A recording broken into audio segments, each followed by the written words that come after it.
Flash në Top Albania Radio. Informacionet kryesore të ditës. Përshëndetje, këto janë lajmet e orës 16. Përshëndetje.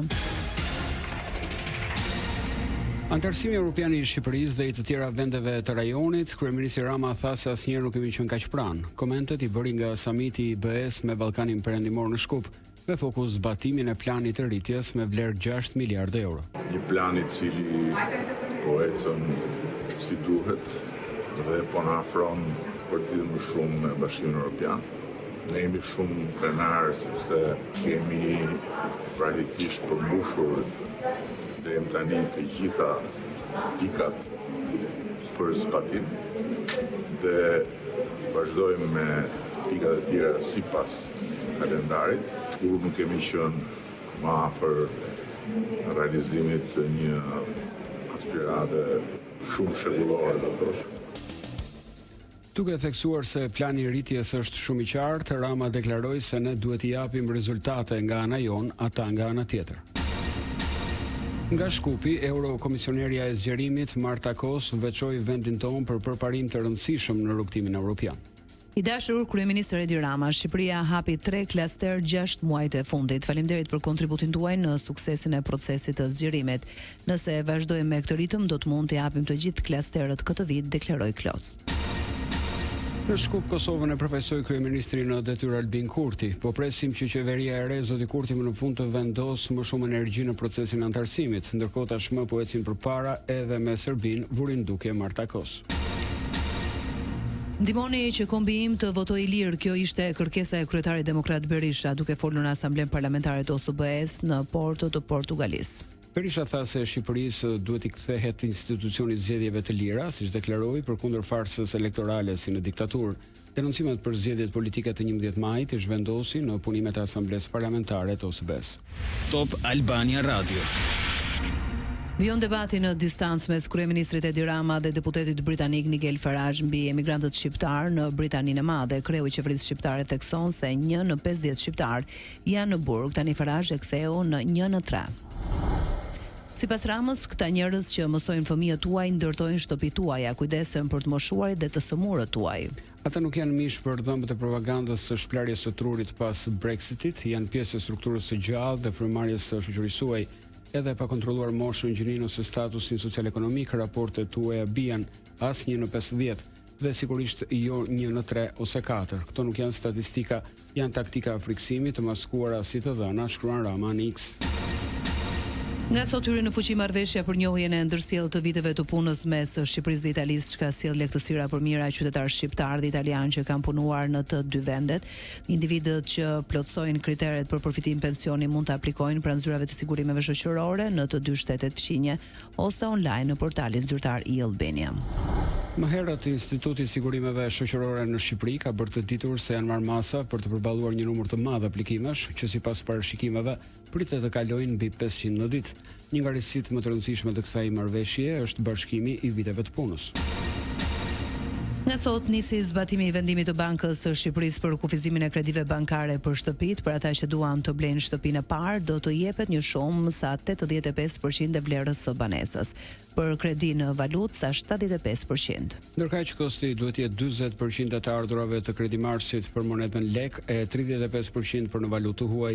Ky vendim erdhi pasi FMN-ja i rekomandoi Bankës Qendrore aplikimin e disa kërkesave shtesë të administrimit të rrezikut.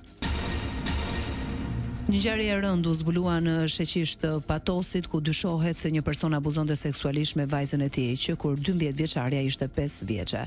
Policia arrestoi 36 vjeçarin, babai i 7 fëmijëve. E mitura ishte larguar nga shtëpia në orën 4 të mëngjesit, duke shkuar tek fqinjat. Nëna e saj kërkon që bashorti të marrë dënimin e merituar dhe tregon si u vu në dieni. Shkova në polici, atje mor vesh të gjitha, më ras si bombë kjo. Se kam 13 vjet martuar. Unë na vajza që i mora vesh në polici, vajza që thënë e që 5 vjeç në Gjermani, edhe këtu që thënë vajza kaloi depresion zinë që thoshte. Shpërndanin drogë 2 të rinj në prangat e policisë Tirana, ata lëviznin me një automjet luksoz, kryesisht në kombinat Tiranë të Re e Selit. Në makinë ju gjet dhe sekuestruan një çantë kartoni me mbi 1 kilogram e 200 gram kokainë në sediljen e pasagjerit. Dyshohet se e shisnin në doza më të vogla. Lajmet në internet në adresën www.topalbaniaradio.com. Sot u mbush një vit nga ndarja nga jeta e Ismail Kadares, kolosi të letrave shqipe, shkrimtarit MNZ shqiptar brenda e jashtë kufive të Shqipërisë, i cili letërsinë tonë ngjiti në maja të kulturës botërore. Në një ceremoni të organizuar nga Akademia e Shkencave dhe Kuvendi i Shqipërisë, bashortja Helena Kadare kujtoi misionin e gjeniut. Ismail Kadare është një shkrimtar shqiptar që e ngriti metaforën e tij letrare në nivelin e frymarrjes kombëtare, që do të thotë ai përshkroi me veprën e tij fatin e shqiptarit dhe të Shqipërisë në të rrjedhën e historisë së saj. Ashtu si mbijetoi shqiptari dhe Shqipëria, mbijetoi dhe vetë Ismaili, jeta e të cilit në thelb ishte jeta e Shqipërisë që kërkonte liri, barazi dhe progres për të qenë në një radhë me përparimin botëror në themelit e të cilit qëndronte historia jonë. Krye parlamentare Alisa Spiropali.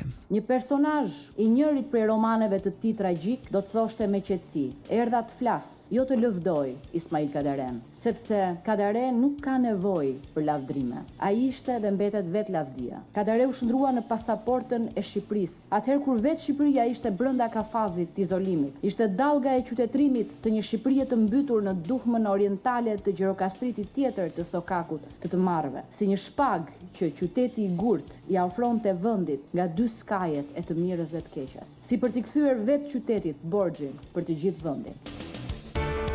Lajmi nga rajoni. Deputetët e Kuvendit të Kosovës sot dështuan për të 40 herë radhazi që të konstituojnë përbërjen parlamentare të dalë nga zgjedhjet e 9 shkurtit. Hera e tretë që nuk arritën progres në konstituimin e Kuvendit që nga shpallja e vendimit të kushtetueses që u la afat deri më 26 korrik. Partia Demokratike e Kosovës, Lidhja Demokratike Aleanca për Ardhmërinë, Nisma Socialdemokrate si dhe Lista Serbe refuzojnë të propozojnë antar për një komision që do të mbikëqyrte një votim të fshehtë për krye parlamentarin e ri. Vetvendosja e kërkon me këmbgulje.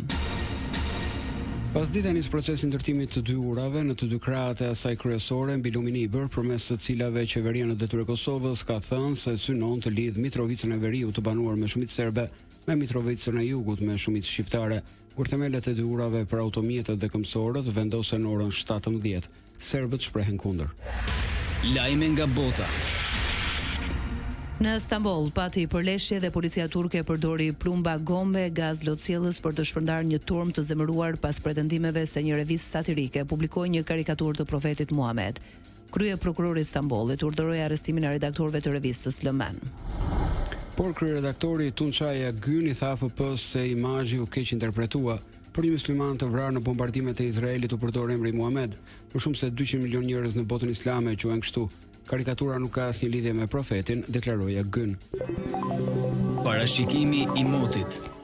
Sot vendi ndikohet nga kushte të qëndrueshme atmosferike, moti ivionik thjellës si dhe me vranësira të pakta deri mesatare të përqendruara në relivet kodrinore e malore të territorit, temperaturat variojnë nga 17 deri në 38 gradë Celsius. Ndoqët një përmbledhje të zhvillimeve kryesore deri në këtë moment. Edicion informativ i radhës është në orën 17. Unë jam Ervin Nikola. Unë jam Eriselda Doko. Kjo është Top Albania Radio.